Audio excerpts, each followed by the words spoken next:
The sun hung low in a sky so clear it seemed to be woven from pure light. Its golden glow spilled over a city unlike any the modern world has known. White stone avenues curved like ribbons toward towering crystal spires, each one catching the sunlight and scattering it into a dance of colors across the streets below. The air shimmered faintly, charged with an unseen energy, an energy the people of this land had learned not only to harness, but to live in harmony with. This was Atlantis, in the fullness of its golden age, just as Edgar Cayce described it in his trance readings. A place where human ingenuity and spiritual attunement walked side by side. Here, sound was not only for speech, but for healing. Light was not merely illumination, but a bridge to higher states of awareness. Vast domes housed the gatherings of wise elders and scientists. Though the line between the two was thin, knowledge and wisdom were one in the same. Waterways cut through the city like flowing veins of life, connecting the inland gardens with the shimmering coastline, where ships with crystal sails waited to glide effortlessly over the sea. In the center of it all rose the great temple of the sun, a monument of translucent stone whose inner sanctum pulsed with a gentle radiance. Some said this light came from the firestone, a colossal crystal that drew its strength from the Earth's own forces and the alignment of the stars. Imagine standing there, the hum of that power settling deep into your bones, awakening something you can't quite name. Imagine walking among people whose eyes held both the curiosity of a child and the quiet knowing of an ancient sage. Cayce believed that this was not a myth.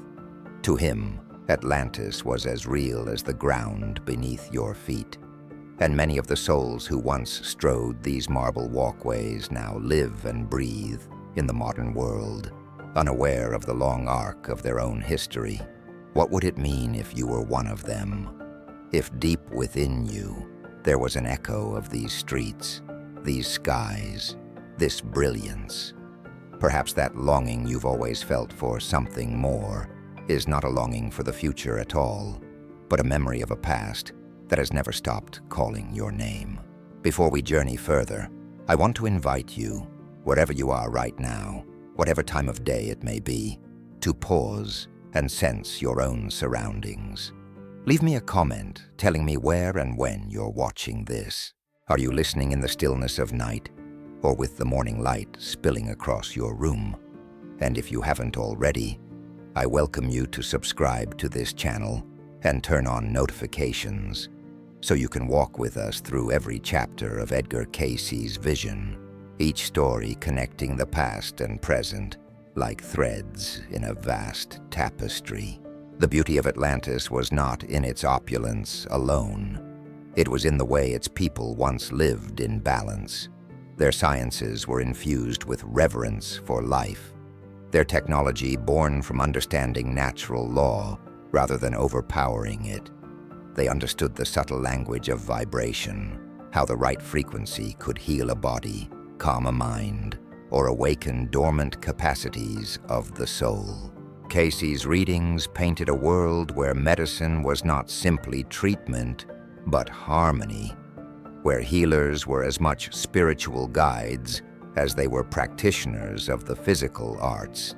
Everywhere in the city, the landscape reflected this union of function and beauty. Walkways curved around pools of clear water that reflected the sky, and gardens bloomed with plants, chosen not just for their color or scent, but for their energetic properties. People moved without haste, their days shaped by a rhythm that honored both work and renewal. The sounds of flutes and stringed instruments drifted from shaded courtyards, mingling with the distant roar of the sea. Yet this was not an idle paradise. Beneath the peace was a constant hum of creation, a drive to explore, to build, to deepen their mastery of the forces they had tapped. Crystal arrays powered the cities, their energy fields strong enough to move ships, illuminate entire districts, and even amplify mental communication. The most gifted could send thoughts across great distances, their messages riding on the invisible current of the crystal's pulse. To the Atlanteans, this was simply life as it was meant to be. To us, it borders on the miraculous, and still. Cayce's words remind us that even in this brilliance, the seeds of change were already stirring. For now, though, Atlantis stood in its radiance, its people certain that their harmony with nature and spirit would endure. The future, its triumphs and its trials, waited beyond the horizon. As we step deeper into this journey, we will see how the very source of Atlantis's greatness, the crystal technology that sustained it, would become both its glory and its peril. That is where our path leads next, into the heart of the power that made Atlantis shine and tremble. In the heart of Atlantis, the crystal towers were more than architectural marvels. They were living instruments, breathing in the cosmic energies that flowed between the earth and the stars. Cayce spoke of these crystals not as static ornaments, but as dynamic sources of life and innovation, pulsing with a steady, luminous heartbeat. They were the Atlanteans' great gift and their great responsibility, for within their latticed structure lay the power to create, to heal, and to destroy. The most revered of these was the Firestone, a massive precision-cut crystal said to be housed deep within the great temple. Its surface caught the light like a frozen rainbow, refracting it into beams that shimmered across the chamber walls. But its true power was unseen. It could draw energy from the magnetic forces of the Earth, from the alignment of planetary bodies, and from the very sunlight that bathed the temple dome. By focusing and amplifying this energy, the Firestone powered ships that crossed vast oceans, kept entire cities alight without flame, and even fueled the devices used for healing and communication. Cayce described a technology so advanced, it seemed to blur the line between magic and science. Imagine a physician, not with scalpels or chemicals, but with an array of crystal lenses and resonators, tuning the body's frequency until illness could no longer cling to it. Picture a craftsman who could move enormous stones for building, not by brute force, but by channeling sound through crystal harmonics until gravity itself seemed to loosen in its grip. These were not fantasies to Cayce. They were memories embedded in the Akashic records, whispered truths from a time when human consciousness was deeply attuned to the laws of energy. And yet, there was danger in such mastery. The more precisely they learned to channel the crystal's force, the more tempting it became to push the limits.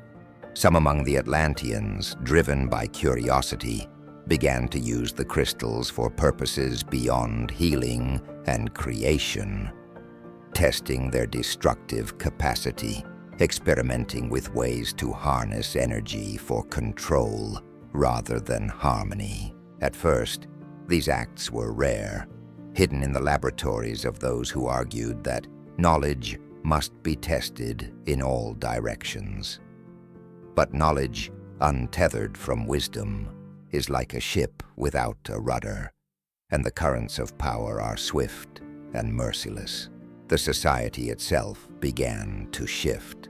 There were those, the sons of the Law of One, as Cayce named them, who believed the crystal energy was sacred, a gift from the Creator meant for the upliftment of all.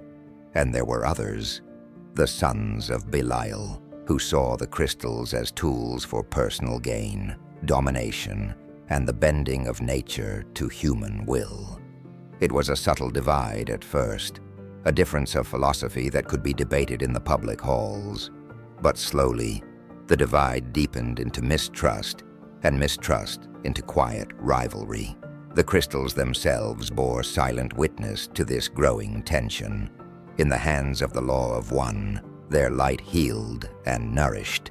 In the hands of Belial, their light became sharp, focused into beams that could scorch or shatter. Cayce's readings suggested that these early experiments in weaponizing crystal energy did not yet threaten the continent, but they set a precedent, a pattern of thought that would echo into the future. The same devices that could lift a massive stone into place for a temple could, with slight adjustments, turn into a weapon that could level it. And herein lay the paradox. The Atlanteans' brilliance gave them the ability to solve nearly any problem, but it also fed the illusion that they were infallible. The more they succeeded, the more they forgot the humility that had guided their ancestors. A voice of warning arose among the wisest elders, urging restraint, reminding all that power, once unbalanced, could spiral beyond control. Some listened, many did not. Still, in these days, the city glittered in its full glory. The crystal spires caught the morning sun and scattered it across the sea. The hum of energy resonated beneath the streets, flowing invisibly yet tangibly through every home. Healers treated the sick with light and sound. Artisans crafted works of beauty, powered by the steady pulse of the firestone. It seemed unthinkable that such a civilization could ever fall. But history, especially the kind preserved in the Akashic records, reminds us that the seeds of collapse are often sown in the seasons of greatest abundance. Cayce warned that it was not the crystal itself that doomed Atlantis, but the choices of those who wielded it. For in the next phase of our journey, the first true fractures in this shining society will begin to show. We will witness how the pursuit of power, even in small increments, can tilt the balance toward a fate no one wishes to see. The change began so quietly that few even noticed it at first. Like a faint crack forming deep within a flawless crystal, Cayce described it not as an instant betrayal, but as a gradual shift in the collective mind of Atlantis. The original harmony, once as natural as breathing, began to waver under the strain of ambition and pride. Among the sons of Belial, voices grew louder, arguing that the crystal power should not be bound by spiritual rules, but should serve human will in all its forms. They pointed to the achievements already won, the cities illuminated without flame, the ships gliding over water and air, and asked why such power should be limited. Why, they reasoned, should we not use this energy to expand our reach, to bend the earth itself to our design? The sons of the Law of One resisted, reminding their people that the crystal technology was an extension of life itself, meant to harmonize with nature, not dominate it. They spoke in the temples, their voices carrying warnings that sounded more like prophecy than counsel. That to misuse such energy was to invite imbalance, and imbalance would awaken forces beyond human control. But ambition is persuasive, especially when wrapped in the language of progress. Small decisions began to tilt toward self-interest, redirecting crystal currents to fuel private estates, building machines not for communal healing, but for personal advantage. And with each step, the city's moral compass shifted a little further from its true north. It was not only technology that changed, it was the people themselves. Cayce told of souls who once lived with open hearts, slowly closing themselves off, seeking security in possessions, influence, and the favor of powerful allies. A subtle competition emerged, not just between philosophies, but between individuals, each measuring their worth by control over energy, resources, or the allegiance of others. In the marketplaces, traders boasted of goods enhanced by private crystal arrays, able to do what common ones could not. In the academies, young scholars debated whether power without limitation might be the ultimate test of human destiny. And in the quiet rooms of the temples, the elders who remembered the old ways began to pray more fervently, sensing a shift they could not yet name, but felt deep in the vibration of the city itself. Nature, too, began to reflect this imbalance. There were strange tides along the coast, waters that surged without wind, skies that grew heavy and dark on days that should have been bright. Some saw these as mere coincidences, others as omens. The Law of One recognized them as the first whispers of warning from the earth. The Belial faction, however, dismissed them, pointing out that the city still thrived, the energy still flowed, and no harm had yet come. Still, friction between the two groups grew more open. Once civil debates became sharp, even heated, trust eroded, collaboration in the great projects slowed. Where once the entire society had worked as a single body, now it moved in parts, sometimes in opposition. The unity that had been the heartbeat of Atlantis now stuttered like a flame, flickering in a restless wind. Cayce spoke of this as a spiritual law at work, an inner division that eventually mirrors itself in the outer world. When a people's intentions are no longer unified, their creations begin to carry the same fracture. The crystal towers still glowed, but their light no longer held the same purity. The hum beneath the streets felt different, as though it carried a subtle dissonance. Even so, there remained a chance for reconciliation. A few leaders from both sides attempted to bridge the gap, calling for renewed dialogue, seeking to remind all of the shared heritage and purpose that had built Atlantis. But the seeds of division had already taken root, and each attempt at peace seemed to meet with fresh misunderstanding. The stage was set, not yet for destruction, but for a chain of events that would make it possible. As Cayce's visions reveal, the greatest falls do not come from a single blow, but from the slow accumulation of choices made in forgetfulness of the soul's true nature. And soon, those choices would begin to collide with the forces of the natural world in ways no one could control. In the next step of our journey, we will walk into the final days before the fall, when the warnings grew louder, the signs clearer, and yet the path toward catastrophe still went unheeded. The last years of Atlantis were not marked by a single dramatic unraveling, but by a strange duality, splendor on the surface, unease underneath. To the casual eye, the cities still gleamed in the sunlight. The crystal towers still refracted their rainbow light into the air, and the ocean still cradled the white-sailed ships gliding toward distant horizons. But to those who could feel the deeper pulse of the land, there was a new rhythm, unsteady, heavy, as though the earth itself labored under an invisible strain. Edgar Cayce described this period as a time when nature's balance began to shift in direct response to the imbalance within human hearts. The crystal grids, so perfectly tuned in earlier ages, now bore the imprint of conflicted intentions. Some were still used for healing and harmony, but others were diverted into secret experiments, testing the upper limits of energy output, creating devices capable of projecting force over great distances. The same resonance that could align the body's energy could also fracture stone or disrupt weather patterns.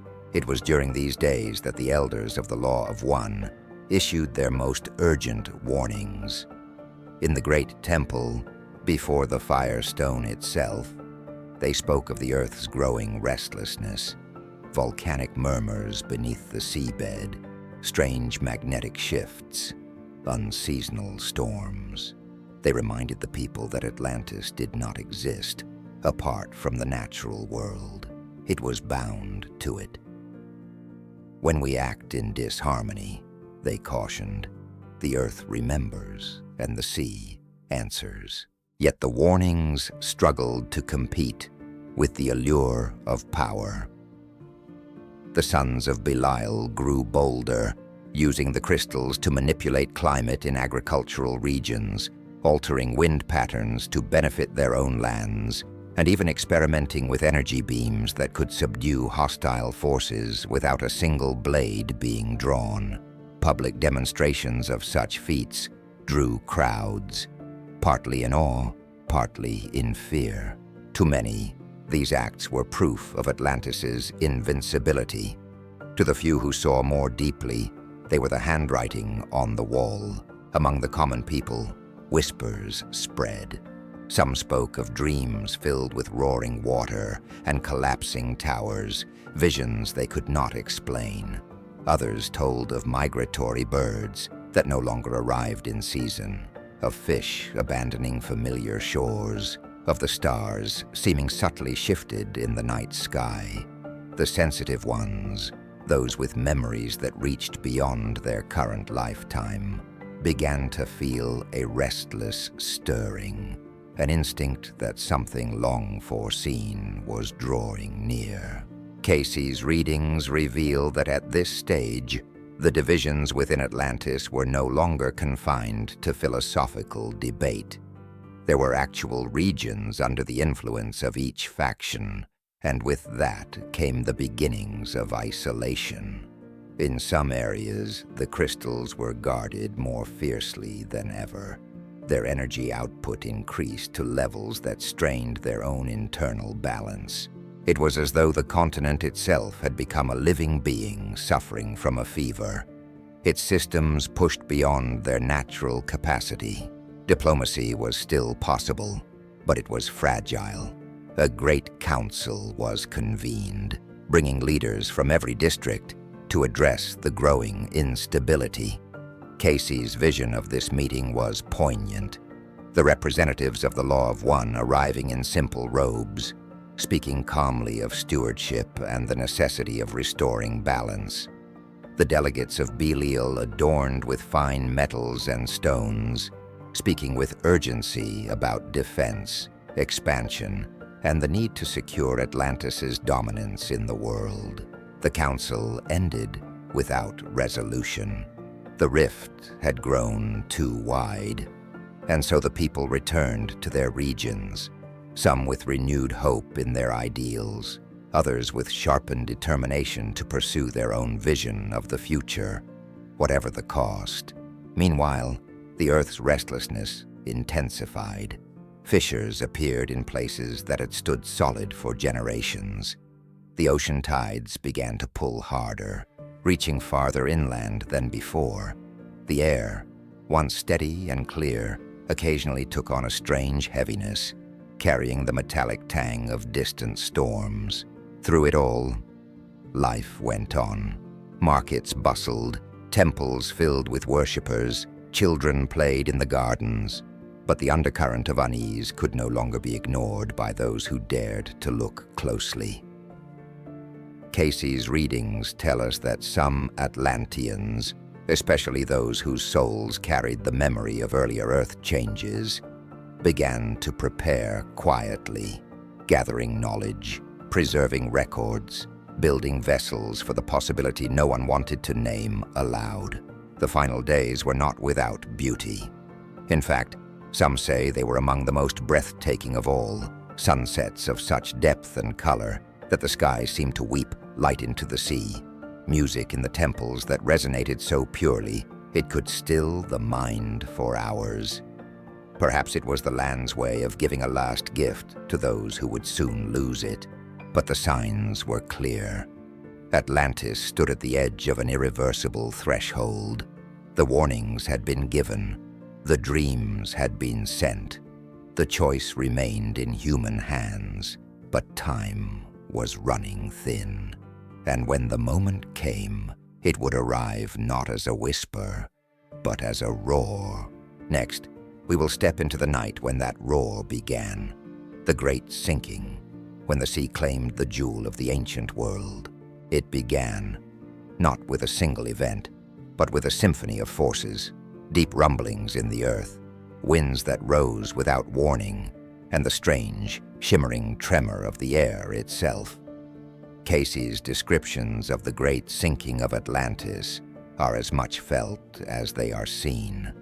The sense of pressure building in the bones of the world, the pulse of the sea quickening, the magnetic hum of the crystals shifting into an unstable pitch.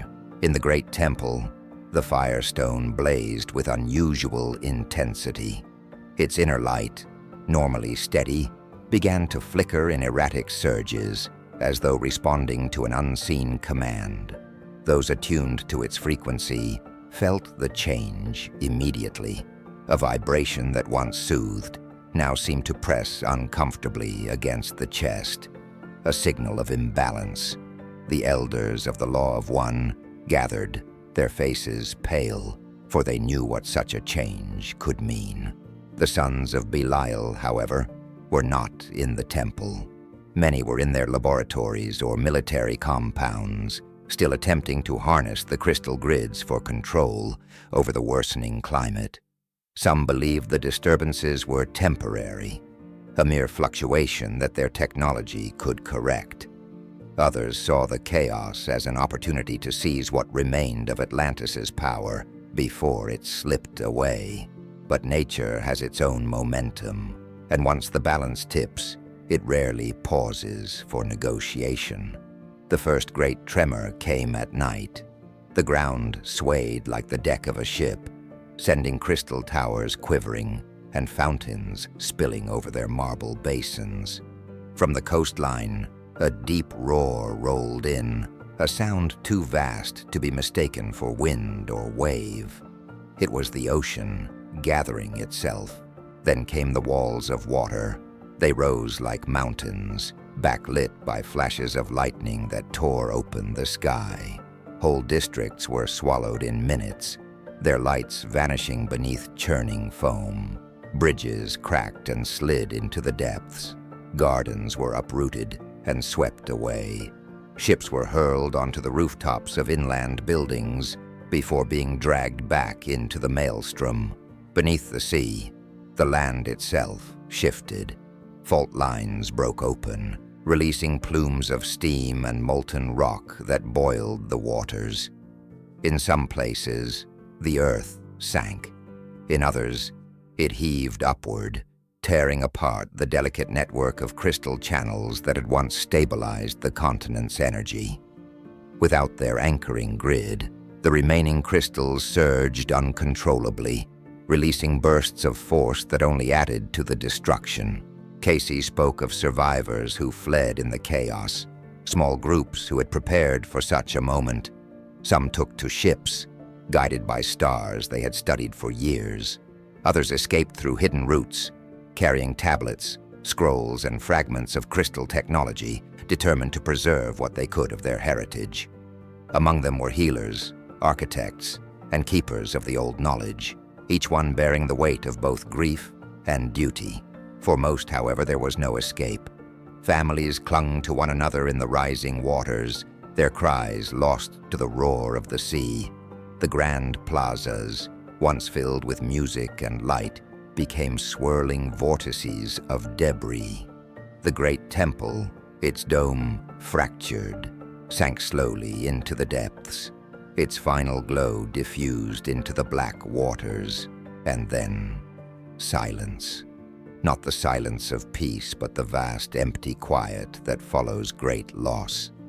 The ocean closed over Atlantis as if it had never been, leaving only faint ripples where an entire civilization had once flourished. The seabed began its slow settling, burying the crystal ruins in sand and silt. Yet the story did not end there. Cayce insisted that the souls of Atlantis did not vanish with their land. They carried forward into Egypt, into the Yucatan, into distant isles, bringing fragments of their science, their architecture, their spiritual teachings. But they also carried the weight of their choices, the karmic patterns that had shaped Atlantis' fate. These souls would reincarnate again and again, often drawn together by shared memory, sometimes to repeat their mistakes, sometimes to atone for them. The sinking of Atlantis was not merely a natural disaster. It was a mirror held up to humanity's potential and its peril. In losing their home, the Atlanteans gained something rarer, the chance to begin again, to choose differently. In the next chapter, we will follow these survivors across the seas, watching as they plant the seeds of their lost world in new soils, shaping the civilizations that would rise long after Atlantis was gone. The night after the sea swallowed the crystal towers, the stars looked closer, so close that the sailors swore they could hear them breathing. The little flotilla that slipped away from the broken shores was nothing like the great fleets of earlier days. These were humble vessels pieced together in secret, reinforced with cunning frames of wood and hidden ribs of mineral that hummed softly when the wind touched them. The survivors carried little: bundles of seed, a few copper tools wrapped in oiled cloth, tablets impressed with symbols of power and prayer, and small, carefully wrapped shards cut from the old crystals, each one no larger than a hand, each one alive with a faint memory of the firestone's pulse. They left by different routes, guided by charts painted on treated linen and by patterns written in heaven itself. Those who had tended the observatories knew which stars led toward sunrise lands and which toward coasts that curved like the crescent of a moon. They had planned for this, not because they lacked faith that balance could be restored, but because those with the deepest memory remembered earlier earth changes and knew the ocean's patience was finite. The sea, for all its ferocity, gave them passages between storms. Winds turned at the right hour. A luminous band at the horizon appeared when the sky was darkest, as if the world itself desired their survival. On the largest of the vessels, the one called the Swan for the arch of its prow, an old healer named Sarah knelt over a child with a fever that would not break. Sarah held a thumb-worn lens of crystal over the boy's chest and hummed a low note that she had learned in the Temple of the Sun. The shard trembled, catching the sound and scattering it like ripples through water. The boy's breathing calmed. Sarah's song was not magic. It was memory, a resonance that reminded body and soul how to remember each other. She whispered to the child that the sea was carrying them not away from home, but toward the place where their next chapter had already been written. Another ship, smaller and quiet as a hawk, kept to the open water. Its captain, Naru, had been an architect. He carried a roll of palm fiber drawings inked with ratios and arcs, the body's proportions, the curve of a dome that would echo a human breath, the slope of a ramp that even 1,000 stones could ascend as if weightless.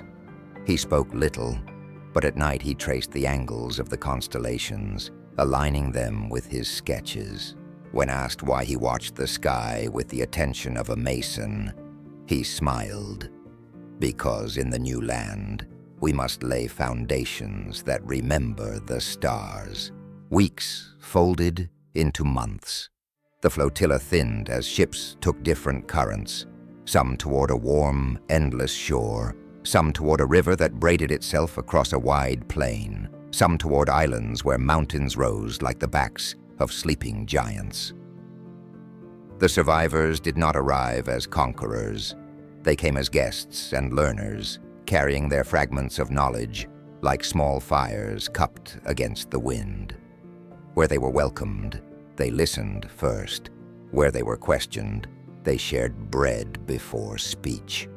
Cayce would later say that many of these souls found themselves drawn to peoples whose hearts were prepared to receive, not to imitate Atlantis, but to plant a wiser seed.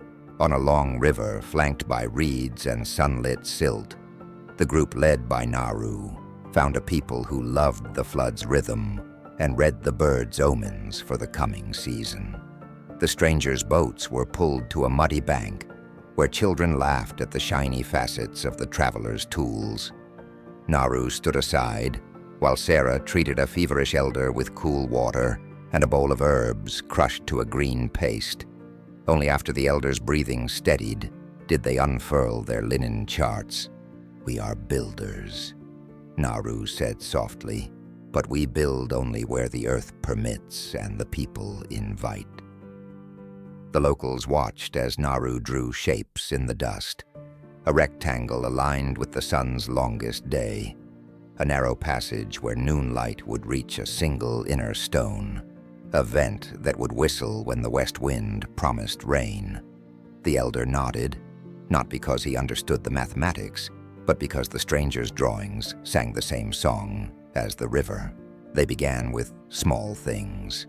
A storehouse that stayed cool even when the air outside turned to shimmering heat. A wellhead that kept sand from creeping back into the water. A clinic built of clay blocks, with a ceiling that collected and released night coolness through a hidden channel. And at the edge of the settlement, they raised a simple marker stone, a pillar aligned to the moment when sunrise split the valley in two. On that morning, light poured along the pillar's face and into the clinic's inner room where Sarah kept her instruments. The elders shook their heads in wonder, and the children ran their hands along the warm, lit stone, as if expecting it to speak. Across the ocean, on a peninsula where the jungle's green seems to invent new shades with every rain, a different company made their first camp. Their leader, a woman named Tayen, had overseen the crystal galleries in the old city. Now she oversaw a garden. She claimed that order was simply a form of listening, and she planted by the sky's pulse, not the calendar. With a shard set in a wooden ring, she measured the sun's crossing and taught the villagers to stack stone so that the walls breathed. The first time they set a flat slab over a doorway and heard the low, satisfying tone when the evening wind passed through, the people danced, convinced that a benevolent spirit had taken up residence in the new house. Tayen laughed, then placed both hands over her heart. "Yes, and do not forget, the first home is here." Word traveled in the way it had always traveled, through traders with bundles on their backs, through fishermen who sailed farther than their fathers, through healers invited from village to village because a fever had broken after a certain song. Stories changed with each retelling, but the heart of them remained. Strangers who understood the sky, strangers who knew how to build so that a roof's shadow predicted rain, strangers who taught that the body's pain could be persuaded by sound and breath, and the laying on of a steady hand. None of these gifts belonged to the strangers alone. They awakened what the locals already carried but had not named. Cayce's view of this diaspora was not that an empire scattered its culture into the world. It was that souls in service carried forward what was worthy and allowed the rest to die. They did not recreate Atlantis. They could not. What was lost had been lost for cause. Instead, they chose fragments that would not tempt hubris, proportion that educates the heart, orientation that turns a building into a calendar of light, healing that guides the body back into relationship with itself and with the earth. Even the small crystals, those bright eyes of memory, were used with restraint. A sliver set into a staff to douse for water, a thin lens to concentrate sunlight on damp kindling or on a poultice that needed the warmth. At night, when the moon widened like a silver door, they set their shards face down and let them rest, whispering a prayer of humility they had sworn never again to forget. In one village by a desert's edge, a drought came early. The animals stayed near the thorn trees. The people rationed their grain with a discipline that had been learned over many generations. The newcomers offered no miracles. They proposed a canal, fed by an underground seep, and lined with stones in an alternating pattern of large and small, not for beauty, but to slow the water into eddies where silt would fall away and purity remain. The canal drank the seep, the fields drank the canal, and the children drank from a cool basin with a mouth carved like a lotus. When the first green shot up, after months of dust, the villagers brought figs and song to the strangers, but the strangers would not let the offerings pile at their door. "Take them to the old ones," Sarah said. "Take them to the midwives. We only remembered something your land was already trying to tell you." Of course, not every landing was welcome. In some places, the ships were turned away, the people suspicious that the strangers' knowledge was a spell that would bind them. In other places, a chieftain demanded the secrets of the shimmering shards and grew angry when told that certain knowledge was not a possession but a discipline. A small group that settled on a high plateau built a circular court with a notch for the solstice, only to see it dismantled by a war party that feared the notch might invite a rival god. The survivors of Atlantis learned again the law they had once forgotten. Power is safe only in service, and wisdom has no anger in it. They bowed to the dismantlers, took up their packs, and walked on. Decades passed. Children born on the new shores grew into elders with eyes that still shifted toward the horizon when the wind carried a salt smell. Some carried flashes of dream memory, a corridor of pale stone tuned to a pitch they could almost hum, a plaza where noon fell like a coin into a fountain. The last afternoon when the light in the crystal towers turned thin, as if it were being pulled from within. They did not preach Atlantis. They tended fields, kept records of eclipses, fashioned instruments for measuring time by water or shadow. When asked why a temple should face a certain way, or why a healer's bench should sit under a vent that drew the breath upward, they answered simply, "Because when we do, the work is easier, and the people are kinder to one another." There were moments, too, of unmistakable lineage. A long gallery laid out so that a single star slid through its window once a year. A stepped mound that taught the seasons by the length of its stair shadows, manuscripts that married plant lore with hymns so that medicine could be sung. None of these were replicas.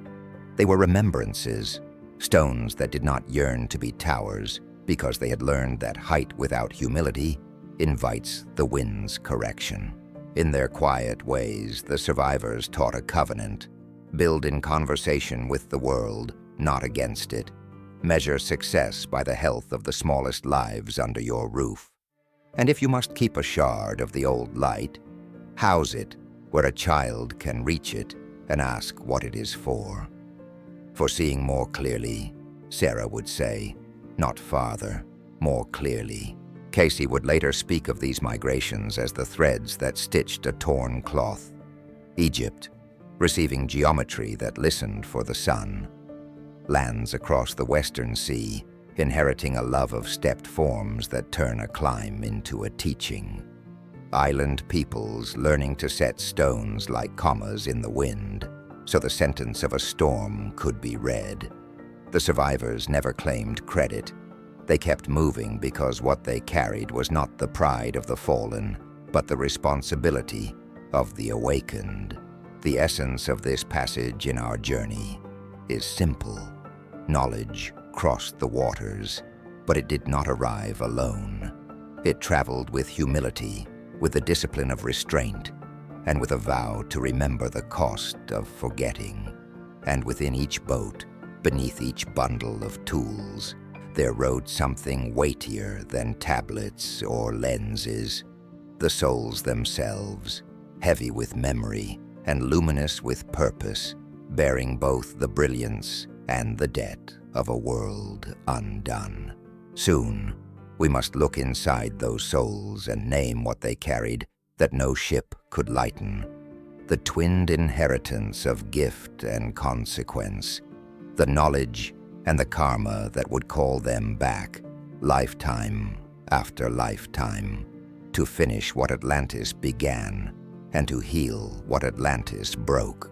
What each survivor carried ashore was more than a bundle of possessions or a shard of crystal. It was the invisible weight of memory. Cayce spoke often of this dual inheritance, the one a soul cannot set down, knowledge and karma. Knowledge because they had touched wonders most of the world had never dreamed of. Karma because they had lived through the choices that led to their home's destruction, whether as the ones who warned or the ones who turned away from warning. In the Akashic records, the soul's ledger is not a list of punishments. It is a weaving of cause and effect. Every choice becomes a thread in that tapestry, and in Atlantis those threads were brightly dyed. Some gleamed with acts of healing, compassion, and vision. Others carried the dark sheen of greed, pride, or neglect. When Atlantis fell, those threads did not vanish into the sea. They wound themselves into the souls, to be carried forward into other lands, other bodies, other centuries. Imagine being born into a distant future, the sound of waves against a shore stirring a sorrow you cannot name. You stand in a marketplace, bartering for grain, when a stranger's face turns you cold because you have met them before. Long ago, in a council chamber where you took opposite sides, or you look at a polished stone and feel a pull toward a shape you have never seen in this life, but which your hands know they once carved in the light of the firestone. This is how knowledge travels, not only in artifacts, but in the reflexes of the heart and the instincts of the hand. Many of these Atlantean souls, Cayce said, were drawn together again and again, pulled by the unfinished work they shared.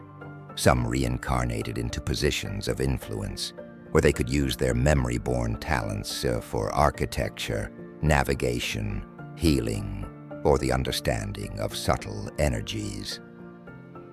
Others found themselves in obscurer roles, quietly planting gardens of thought, shaping communities, or passing on songs that carried remnants of the old harmonic sciences. But karma ensured that these gifts would not come without challenge. A soul who had once misused crystal energy might be born into an age where they could glimpse the possibility of great power, but were denied the means to wield it, until they proved they could handle it in service to others. A soul who had once silenced a warning voice might in another life be placed where their own counsel was ignored, so they could feel and learn the weight of that silence. These patterns were not punishments in the human sense. They were corrections, designed by the soul itself before entering the next life, choosing the conditions that would offer the best chance to grow. Cayce's readings often identified specific individuals in his time as former Atlanteans, noting how their skills and struggles reflected this inheritance.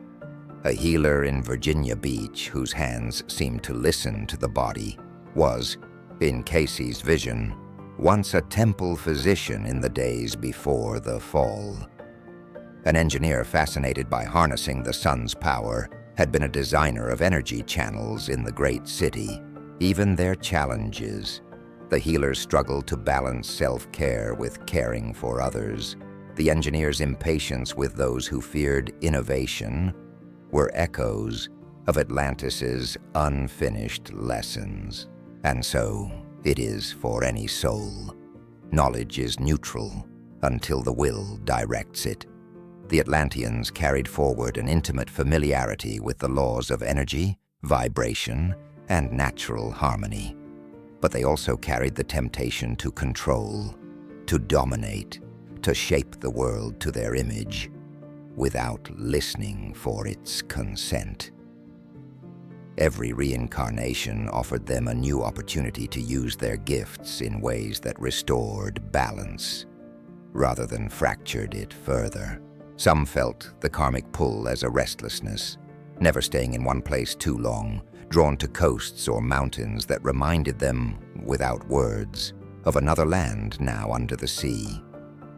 Others felt it as a deep responsibility, an unshakable sense that their life had a purpose larger than comfort or personal gain.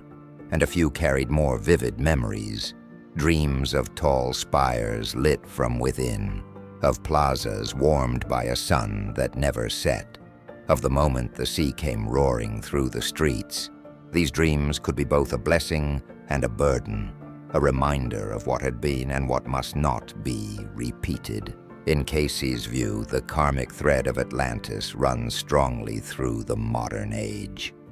Many who are drawn to healing arts, environmental stewardship, or the study of ancient wisdom may be answering an echo from that time.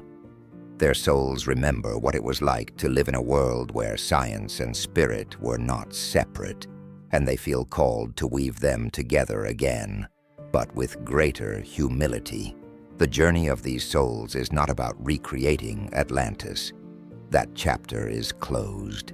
It is about transforming the essence of what was good there into forms that serve the present world, without the pride that once undermined it. In this way, karma is not a chain holding them to the past. It is a compass pointing toward the conditions where their growth will be most complete. From this point in our story, we will begin to trace how these Atlantean threads wove themselves into other ancient civilizations, how the memory of a sunken continent left its fingerprints on temples, legends, and the quiet practices of those who never forgot. When the last embers of Atlantis sank into the silt, they did not go dark. They glowed on in the hearts of those who had survived. And as Cayce described, their journey did not end on the shores where their ships landed. The knowledge they carried began to seep into other civilizations, quietly at first, like a seed germinating underground, then emerging in forms the world would come to revere as the marvels of antiquity. Egypt was one of the first and most significant meeting places. Cayce often spoke of a migration of Atlantean survivors to the Nile Valley, bringing with them not only fragments of crystal technology, but also an understanding of proportion, vibration, and the alignment of structures with the celestial cycles. Here, among the fertile banks and under the vast desert sky, they found a land that was already sacred to its people. They did not impose Atlantis upon it. Instead, they wove their memory into the fabric of Egyptian culture. The earliest temples, Cayce said, bore the influence of Atlantean geometry, structures that spoke to the sun and the stars, designed to resonate with the human body like a tuning fork. The step pyramid, the alignment of monuments to Orion's belt, the orientation of temples to solstices and equinoxes. These were not accidents of stone and shadow. They were deliberate choices, born of an understanding that the human journey was linked to the greater cosmic order. This was the same truth the Law of One had sought to protect in Atlantis, now reborn in a new context. Here, however, it would endure for millennia, preserved through ritual and inscription rather than crystal grids. Across the ocean, in the lands that would one day be called Central and South America, Cayce traced another thread of Atlantean influence. Survivors who landed along these coasts found peoples skilled in farming, in the shaping of earthworks, in reading the movements of the sun and moon. The exchange was mutual. The newcomers brought refinements in stone cutting, astronomical calculation, and city planning.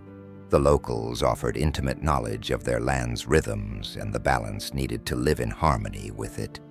Together, they raised structures that still stand: stepped pyramids, observatories, sacred causeways that seem to hum with a silent memory. In these places, the echo of Atlantis was clearest not in the grandeur of the buildings, but in their purpose. They were not merely centers of governance or commerce, but spiritual machines, spaces where architecture, ceremony, and natural forces combined to lift the human spirit toward its highest potential. The same intention had shaped the great plazas and temples of Atlantis, where science and spirit were one language. Cayce also pointed to less obvious inheritances. In the legends of both the Old World and the New, there are stories of wise ones, or shining ones, who arrived after a great flood, teaching the people how to plant, build, and heal. They are often depicted as taller than average, with a calm presence and eyes that seem to hold far-off horizons. In some myths, they carried staffs tipped with stone or metal that glimmered in the sun, perhaps the last working shards of the firestone's power. In others, they taught songs that could bring rain or soothe the sick, songs built on the same vibratory principles once used in Atlantean healing halls. But not all influences were pure. Some survivors carried the old pride, the impulse to dominate or reshape the world according to their own vision. These too left their mark, sometimes in the rise of ruling classes who claimed divine right based on their lineage, echoing the hierarchies that had grown in Atlantis during its final days. The karma of the lost continent continued to play out, both in the flourishing of wisdom and in the repetition of mistakes. The Atlantean echo can be heard in certain shared symbols found across distant cultures. The spiral, representing both the movement of water and the unfolding of consciousness. The stepped form, mirroring both pyramid and wave. The solar disk, not just as the giver of life, but as a source of alignment and awakening. Cayce believed these recurring motifs were not mere coincidence. They were memory traces, fragments of a language spoken before the continents we know took their present form. Over generations, the Atlantean origin of these influences faded from conscious memory. The descendants of survivors no longer thought of themselves as Atlanteans. They were Egyptians, Mayans, Incas, Druids, Polynesians. Yet in their sacred architecture, in their healing practices, in their sky-watching ceremonies, the ancient seed still sprouted.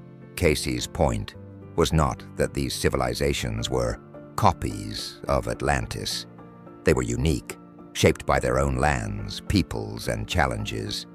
But they bore the fingerprints of a lost world's wisdom, preserved not in grand monuments alone, but in the way their cultures understood the harmony between human life, the earth, and the cosmos. As we follow these threads into the present day, we begin to see how the Atlantean soul never truly vanished. Its knowledge traveled in stone and song, in myth and memory, waiting for the moment when humanity might once again unite science and spirit, without the arrogance that once pulled a continent beneath the waves. Next, we will meet the modern inheritors of this legacy, those whom Cayce identified as Atlantean souls reborn in our own time, walking among us with gifts both ancient and urgently relevant. If Atlantis lives on in the patterns of ancient civilizations, it lives even more vividly in the people who walk among us today. Edgar Cayce was clear in his readings. Many of the souls who once built, healed, and governed in Atlantis have returned in the modern era. Some come with the humility learned from past mistakes. Others still wrestling with the same temptations that once pulled their world apart. And most are unaware of the deep origin of their gifts and challenges, feeling them only as inexplicable leanings, longings, or patterns that seem to follow them through life. Cayce would often meet these people in the quiet of a reading, ordinary men and women who had come to him for guidance about health, relationships, or purpose. In trance, he would trace their soul history back beyond their current lifetime, past the familiar chapters of recorded history, into the great expanse of the Atlantean age. You were there. He might begin, before describing the role they had played: an engineer aligning crystal channels for healing, a teacher in a coastal settlement, a council member caught between the law of one and the sons of Belial. Some of these modern Atlanteans gravitate towards science, driven by a fascination with energy in its purest forms. They may excel in physics, engineering, renewable energy, or materials science, fields that echo their ancient work with crystals, vibration, and the harnessing of natural forces. They feel at home in laboratories and workshops, drawn to the challenge of bending the laws of nature toward human need. For them, the karmic work lies in remembering that the why is as important as the how, that the intention behind invention shapes its destiny as surely as its design. Others are healers, intuitive or holistic practitioners who seem to know the body's language without needing to learn it from books. They may use sound, light, or subtle touch in ways that resonate with therapies practiced in Atlantis, when the healer's art involved tuning the whole being, body, mind, and spirit back into harmony. Their gift is often accompanied by a deep empathy, a sensitivity to imbalance in others.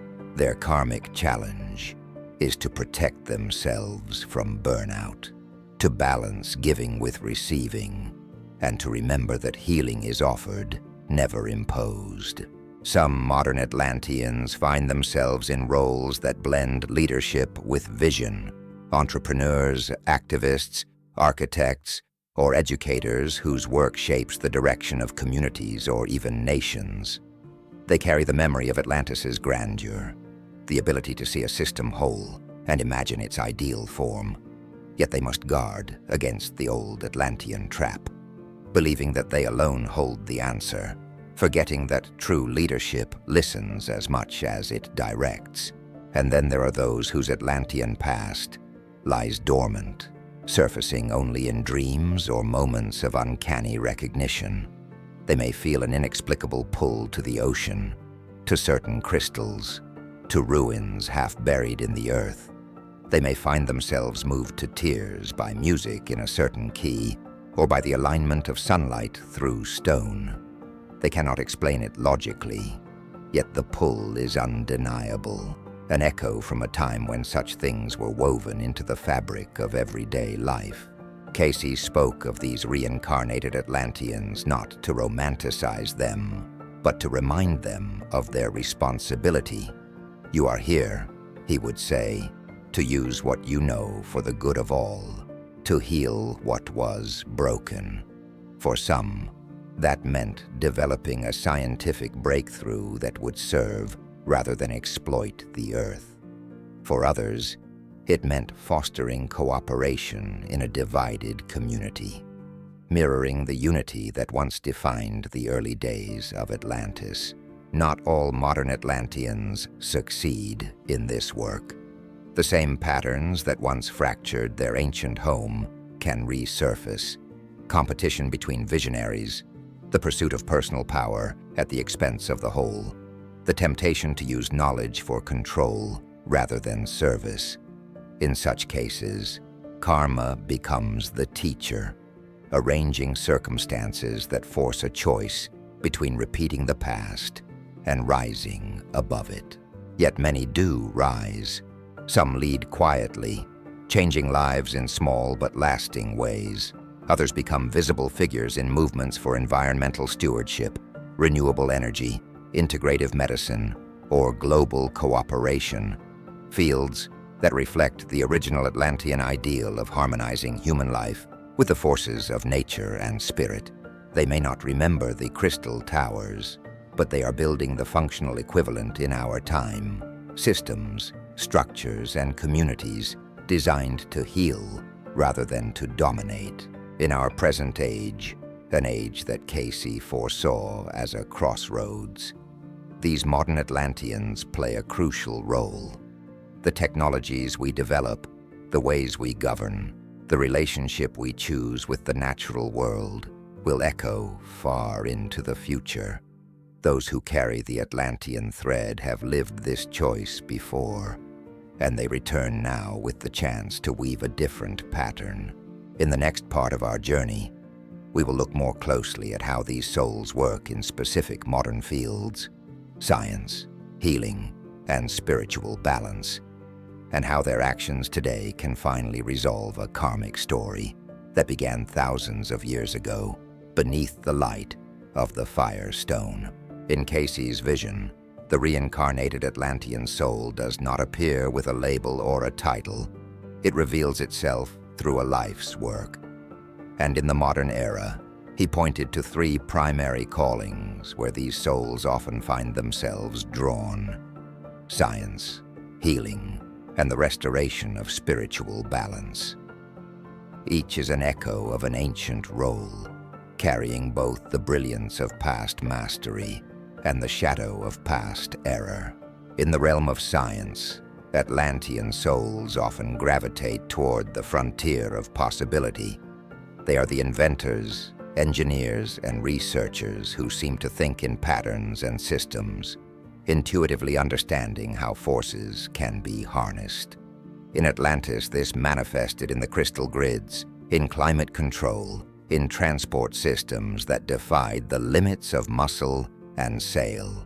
Today, it may appear as breakthroughs in renewable energy, advanced materials, or sustainable architecture. Yet the karmic test is ever the same. Will the creation serve the whole, or will it serve only the few?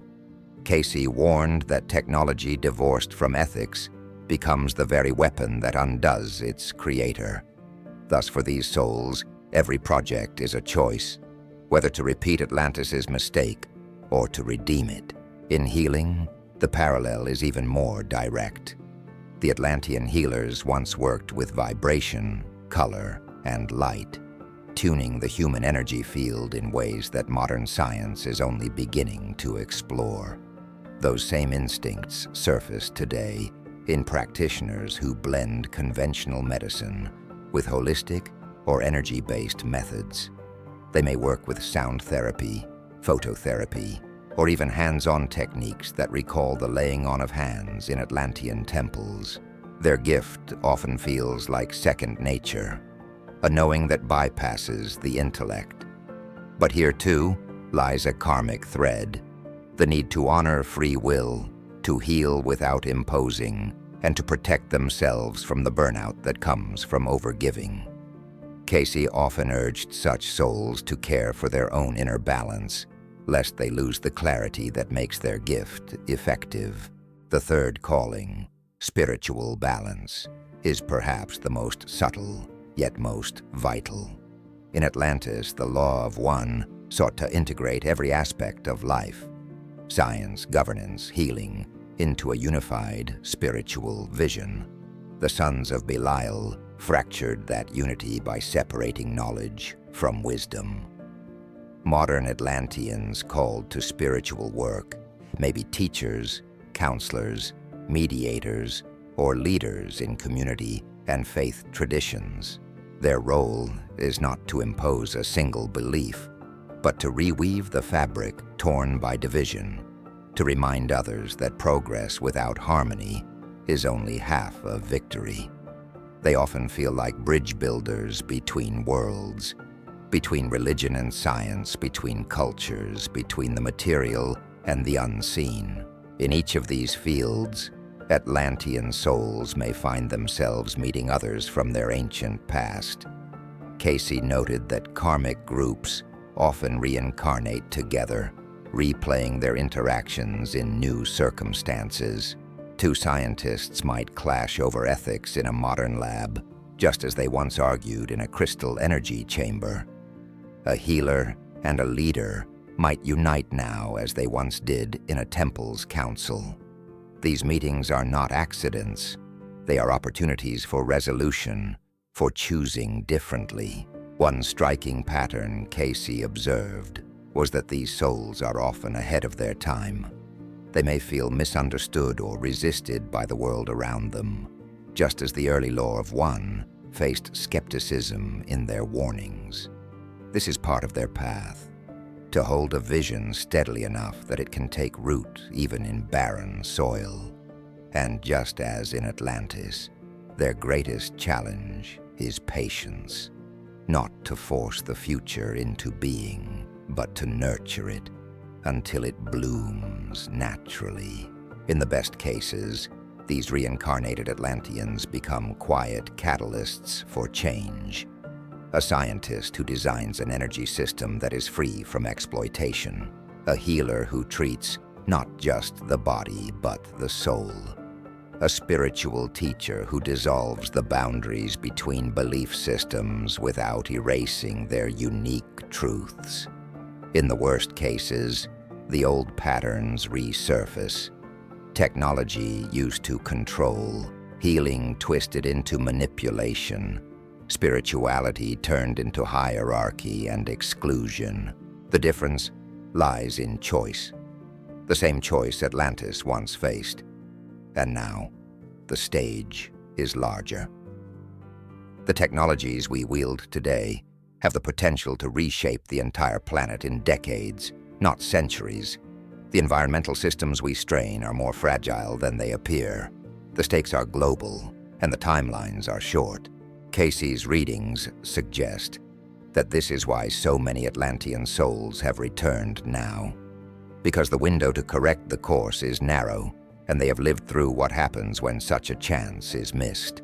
From here, our path turns inward.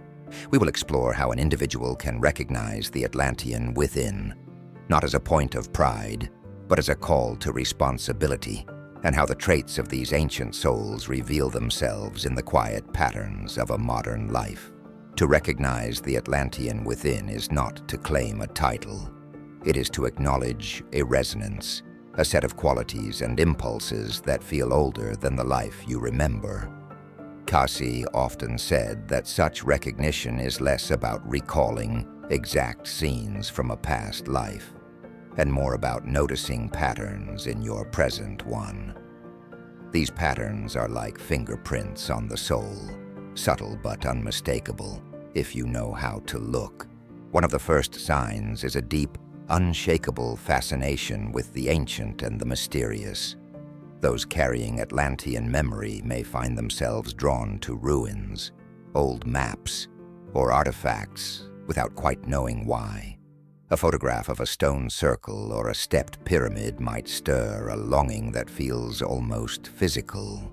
Standing by the sea, they may experience a wave of sadness or nostalgia, as though the horizon itself were whispering an unfinished story. Another sign is an intuitive connection to energy. This might manifest as a natural talent for working with crystals, sound, light, or even plants. Anything that holds or channels energy in a tangible way. These individuals may pick up a stone and feel it sing, or stand in a certain spot and sense a vibration in the air.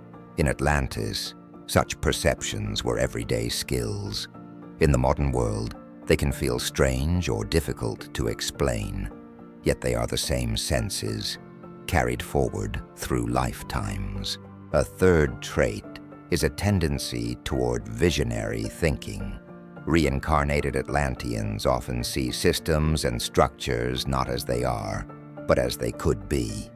They can imagine entire cities redesigned for harmony, technologies integrated seamlessly with the Earth's rhythms, or communities organized for mutual flourishing rather than competition. This can be both a gift and a burden. A gift because it inspires innovation, a burden because the world may resist change, just as it did in the final days of Atlantis. There is also a strong sense of responsibility for the Earth. Many modern Atlantean souls feel an almost parental protectiveness toward the planet. They are troubled by environmental destruction in a way that goes beyond current events, as if they are remembering, not just learning, the consequences of exploiting nature's balance.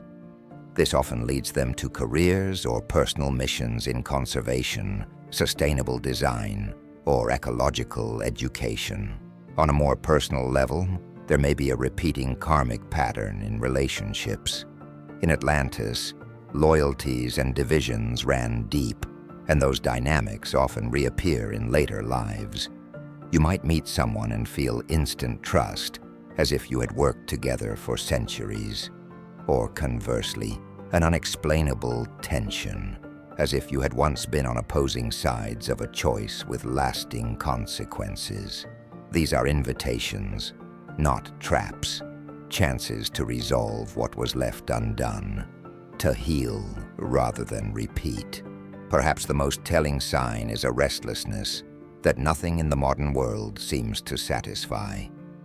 This is not mere dissatisfaction. It is the soul remembering a time when human life was woven more closely with cosmic rhythms, when the built and natural environments were parts of the same design, when the pursuit of knowledge was inseparable from the pursuit of wisdom. The restlessness is not meant to torment. It is meant to guide, pointing the soul toward work and relationships that align with its true purpose. Cayce urged those who recognized these traits to approach them with humility. The point is not to wear the past as a badge, but to use it as a compass. The Atlantean within you is not a romanticized ancestor. It is the sum of both your triumphs and your mistakes. To honor it is to ask, in every decision, am I using what I know in a way that creates harmony? Or am I slipping into the patterns that once brought harm? In recognizing these patterns, something else happens. The past begins to heal. Every time a former Atlantean chooses collaboration over control or service over domination, the old wound closes a little more. And when enough individuals make those choices, the collective karmic thread shifts, loosening the knot tied so long ago beneath the waves. In the next section, we will step back from the individual and look again at the whole of Atlantis, not as a lost paradise, but as a teacher. We will ask what lessons it still offers the modern world, and how those lessons can prevent us from repeating its fate. Atlantis is often imagined as a glittering utopia, a paradise lost beneath the waves. But Cayce's readings remind us that it was not perfection that defined Atlantis. It was potential. The Atlanteans lived at a point in human history when science and spirit were entwined in a way that could have set the course for thousands of years of balanced growth. Instead, their story became one of the greatest cautionary tales in the soul's long journey. The first lesson Atlantis offers is that technology is never neutral. In the crystal grids and the firestone, the Atlanteans possessed tools capable of transforming life for the better. Those same tools, in different hands and with different intentions, contributed to their destruction. The lesson for the modern world is clear. The ethics of how we use power, whether technological, political, or personal, matter more than the power itself. Our age's equivalents to the Firestone are everywhere. Nuclear energy, artificial intelligence, genetic engineering, and climate control. Each holds the same dual potential as the crystal arrays of old. The second lesson is the importance of balance between the material and the spiritual. In its early days, Atlantis embodied this harmony. Its governance included councils that weighed decisions in both practical and spiritual terms. Its healers understood that treating illness required aligning body, mind, and soul. But as ambition grew, the spiritual dimension was sidelined. The pursuit of innovation and expansion began to dominate, and the unity between heart and mind fractured. The modern world, with its rapid technological advancement and often shallow regard for deeper human values, walks a similar edge. A third lesson lies in the role of collective choice. Atlantis did not fall because of one ruler's decision or one catastrophic experiment. It fell because a critical mass of its people consented, by action or by silence, to a path that ignored the warnings. Cayce's accounts make it clear that there were many opportunities to turn back, to realign, to choose stewardship over domination. The parallel to our own time is sobering. Environmental crises, social fragmentation, and technological overreach are not the work of a few, but the accumulated result of countless daily choices made by millions. The fourth lesson is about listening to the earth itself. The Atlanteans once lived in deep attunement to natural patterns, using them to guide planting, building, and healing. In their final centuries, they tried to control those patterns instead, altering climate, redirecting energies, manipulating forces they no longer fully understood. The Earth's response was not malicious, it was corrective, restoring its balance in the only way it could. Today, rising seas, shifting climates, and ecological disruptions carry the same message. Nature is not an adversary to be conquered, but a partner whose rhythms we ignore at our peril. The fifth lesson is more intimate. Power tests character.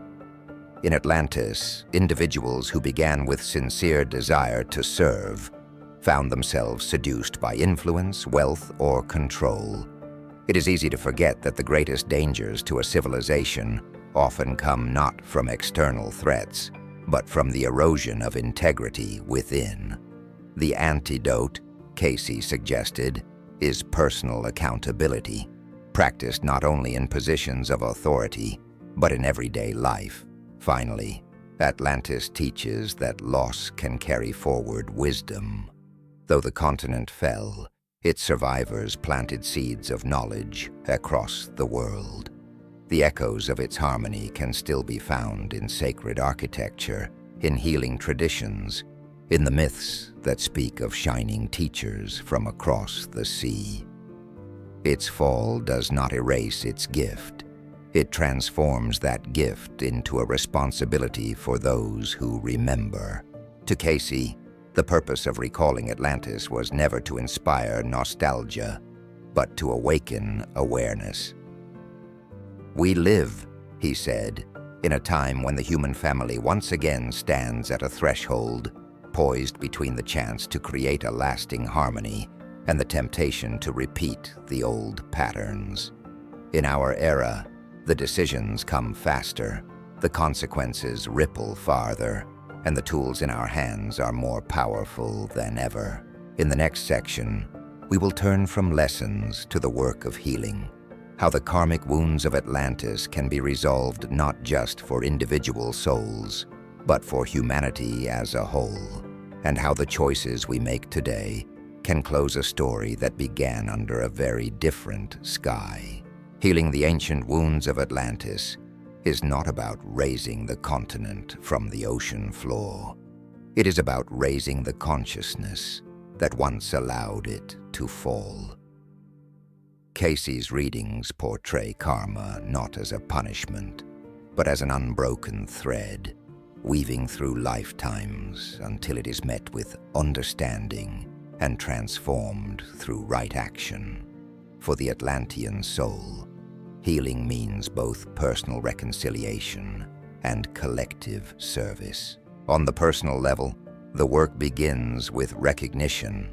A soul must acknowledge the patterns it carries, whether it is a tendency to overreach in the pursuit of innovation, to withdraw in the face of conflict, or to prioritize personal gain over the good of the whole.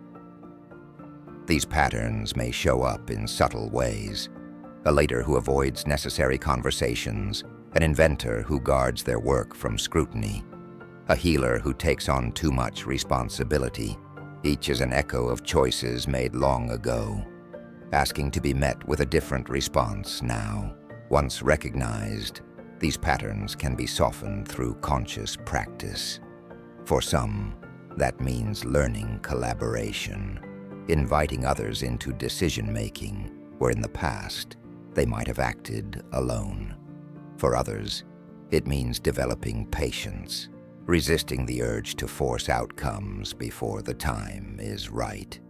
And for many, it means choosing service over recognition, allowing the work itself to be the reward. On the collective level, healing Atlantis's karma requires us to address the very divides that destroyed it. Cayce spoke of the ancient rift between the Law of One and the Sons of Belial, a conflict that was never fully resolved but simply scattered across the globe with the survivors. In our time, that division resurfaces in countless forms: science versus spirituality, profit versus sustainability, individual freedom versus collective responsibility. Healing means finding the middle path, where these are not opposites, but partners, each strengthening the other. One of the most powerful ways to do this is through shared purpose. When people of different backgrounds and beliefs work together toward a goal that benefits all, restoring a watershed, building renewable energy systems, preserving cultural heritage, they are, in effect, reweaving the fabric that was torn in Atlantis. The act of collaboration itself becomes a karmic correction, proving that unity is possible where once there was division. Cayce also emphasized restoring right relationship with the Earth. In Atlantis, the misuse of crystal energy disrupted the planet's natural balance, accelerating the continent's destruction. Today, the healing path is to develop technologies and practices that support rather than exploit the Earth's systems. This might mean designing energy grids that work in harmony with natural rhythms, farming methods that replenish the soil, or cities that integrate green space as part of their living design. Each such choice is a reversal of the old pattern, a way of saying to the planet, "We have learned." Another dimension of healing is remembering the role of joy. The Atlanteans, in their earliest days, lived in a society where beauty, art, and celebration were woven into daily life. As conflict deepened, these were overshadowed by ambition and fear. In our time, making space for music, storytelling, ritual, and shared festivity is not trivial. It is essential. Joy reconnects us to one another, dissolves barriers, and reminds us that life's highest purpose is not merely survival, but the flourishing of the human spirit. Cayce believed that those who carry Atlantean memory into the present have a unique responsibility to lead in this healing, not by declaring themselves, but by living in ways that model harmony. In meetings, they might be the one who keeps the group focused on shared values. In innovation, they might be the one who asks, "How will this serve the whole?" In conflict, they might be the one who listens first, speaking only when their words can build a bridge. Healing Atlantis is not a single event. It is a long, patient unfolding. Every act of integrity, every choice for cooperation over competition, every decision to align with the Earth rather than control it, is a stitch in the mending. And as those stitches accumulate, the karmic cloth grows strong enough to hold the weight of a new vision, one in which the wisdom of the past is not buried but integrated, guiding us toward a future Atlantis could only glimpse. In our final section, we will bring the journey full circle, looking ahead to how the soul's mission continues beyond the present moment, and how the ancient story of a continent lost can inspire the building of a world that will endure. The soul's journey from Atlantis to the modern age is not a straight path. It is a spiral, looping back through familiar lessons at higher turns of the same curve. Each return offers the chance to see with clearer eyes, to choose with steadier hands, to walk with greater humility. Cayce's readings never spoke of the Atlantean story as something locked in the past. It is alive, unfolding still, in every decision made by those who carry its memory. In this present era, the echoes of Atlantis resound more urgently than ever. We live in a world brimming with potential, armed with technologies that can either heal the planet or hasten its decline. We are once again standing at the edge of choices that will ripple far into the future. For the Atlantean soul, this is familiar ground, an almost haunting déjà vu. The difference is that now, the stage is global, and the audience is the entire human family. Many of the same temptations that once pulled Atlantis into imbalance have reappeared. The rush to harness powerful forces before fully understanding them, the competition for dominance over cooperation, the tendency to sideline the spiritual in the name of progress. Yet there is also a countercurrent, a growing movement toward integration, sustainability, and collective awakening. In this countercurrent, the reincarnated Atlantean plays a vital role. Some are consciously aware of their connection to the lost continent, recalling vivid dreams or spontaneous past life memories. Others feel it only as an undercurrent, a fierce love for the ocean, an attraction to sacred geometry, a sense of mission they cannot quite define. Regardless of their awareness, these souls are drawn into positions, sometimes by choice, sometimes by circumstance, where they can influence the direction of our shared future. Cayce taught that the soul's task is not to rebuild Atlantis in its former image, but to fulfill what Atlantis could have been. This means creating systems of energy, health, governance, and education that honor the interconnectedness of all life. It means remembering that science without spirit is incomplete, and spirit without practical application is powerless. It means leading in a way that invites others to rise with you, rather than standing alone at the top. The karmic thread of Atlantis will not be cut by a single act. It will be unwound through countless small acts of integrity, compassion, and vision. When a scientist refuses to compromise safety for profit, when a healer empowers a patient rather than fostering dependency, when a leader chooses dialogue over domination, an old wound closes a little more. Each time this happens, the future shifts, not just for the individual, but for the collective. Perhaps the most profound work of the Atlantean soul is in the realm of consciousness itself. Cayce envisioned a time when humanity would once again live in awareness of its spiritual nature, recognizing itself as both physical and eternal. In such a time, the mistakes of Atlantis would have no soil in which to root, because the hunger for power would be replaced by the joy of shared creation. The descendants of Atlantis, spiritual, not biological, would be those who hold open the door to this awareness, walking through it themselves and inviting others to follow. Final reflection. The story of Atlantis is the story of the human potential, its brilliance and its fragility. It is a reminder that civilizations are not defined by their lifespans, but by the imprint they leave on the souls who live through them.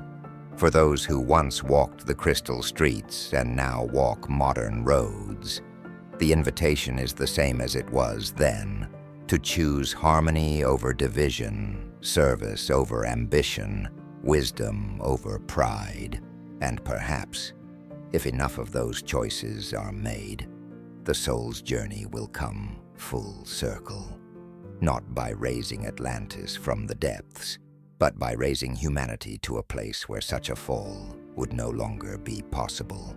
In that way, the golden light of Atlantis will shine again, not as a city of stone and crystal, but as a way of living carried in the hearts of all who remember. Beneath the waves, the ruins of Atlantis lie silent, their once glorious halls now home to the slow drift of silt and the quiet sway of sea grasses. Yet in the unseen realms, the story of Atlantis has never ended. It flows in the Akashic records like a river that bends through many lands, carrying with it both the memory of light and the lessons of shadow. For the soul, time is not a line, but a field, and the past can reach into the present like the tide reaching up a shore. Edgar Cayce's purpose in speaking of Atlantis was never to inspire longing for what is gone, but to awaken responsibility for what is here. He knew that memory, whether conscious or not, shapes the way we choose. A soul that remembers the triumphs and the errors of a great civilization is equipped to navigate the crossroads of the present with greater wisdom, but only if it is willing to act on that memory. The karmic thread that began in Atlantis is woven into the fabric of today's challenges. We stand, as they once did, in a moment where our knowledge races ahead of our wisdom.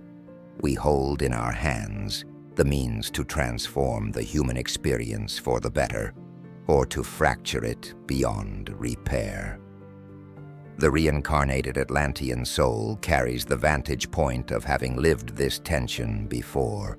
That vantage point is not a guarantee of success, but it is a compass, pointing toward the choices that will lead to balance. Healing the story of Atlantis does not require uncovering its physical remains. It requires uncovering the qualities that made its early days luminous: reverence for the natural world, integration of the material and the spiritual, cooperation over competition, and a deep commitment to using power as a tool for service. Each time one of these qualities is embodied in action, a piece of the old imbalance is set right. If you feel a pull toward this story, if the name Atlantis stirs something in you, if the ocean's horizon feels like a mirror, if the idea of blending science and spirit makes your heart quicken, you may be answering a call from your own past. The call is not to dwell on what was lost, but to participate in what can yet be gained. The light of Atlantis will rise again, but not in the form of crystal towers or vanished temples. It will rise in the way we treat one another, in the technologies we choose to create, in the systems we design to nurture rather than exploit. It will rise in the quiet moments when someone chooses understanding over judgment, stewardship over greed, wisdom over pride. And when it does, it will not be the resurrection of a lost continent. It will be the fulfillment of a promise long delayed. The soul's journey from Atlantis to the modern age will not end with a return to where it began, but with the creation of a new beginning, one that carries forward all the light and none of the shadow. In that moment, the ancient tide will at last find its still water.